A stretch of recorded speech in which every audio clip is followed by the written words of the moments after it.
عورت اعتکاف میں بیٹھی ہوئی ہے اور ظاہر ہے کہ اس کا جو وضو خانہ ہوتا ہے، جو باتھ روم ہوتا ہے، وہ اس کی مسجد بیت کے اندر نہیں ہوتا، اس لیے کہ عورت نے مسجد بیت کے اندر اعتکاف کرنا ہوتا ہے۔ وہ جگہ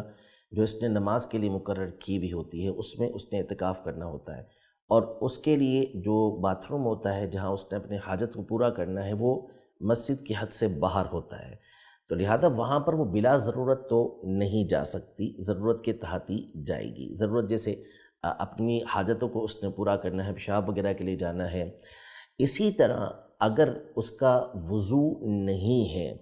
اور جس جگہ وہ بیٹھی ہے وہاں پر وضو کرنا اس کے لیے ممکن نہیں ہے، جیسے مثال کے طور پر ممکن یوں ہو سکتا ہے کہ وہاں اس نے کوئی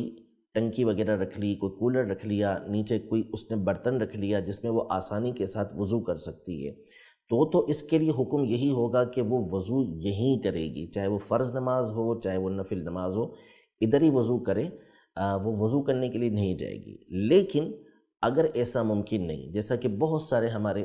گھروں کے اندر یہ ہوتا ہے کہ جو جگہ اسلامی بہنیں مقرر کرتی ہیں وہ اتنی بڑی نہیں ہوتی عام طور پر کہ اس میں ٹنکی وغیرہ رکھی جا سکے، یا ہر ایک کو یہ سہولت میسر نہیں ہوتی۔ جب سہولت وہاں میسر نہیں تو پھر اس صورت میں فرض کی ادائیگی کے لیے بھی، نفل کی ادائیگی کے لیے بھی قرآن مجید فرقان حمید کی تلاوت کرنی ہے، جس کے لیے قرآن کو چھونا پڑے گا، تو اس کی ادائیگی کے لیے بھی وہ وضو کرنے کے لیے جا سکتی ہے، اس کی اسے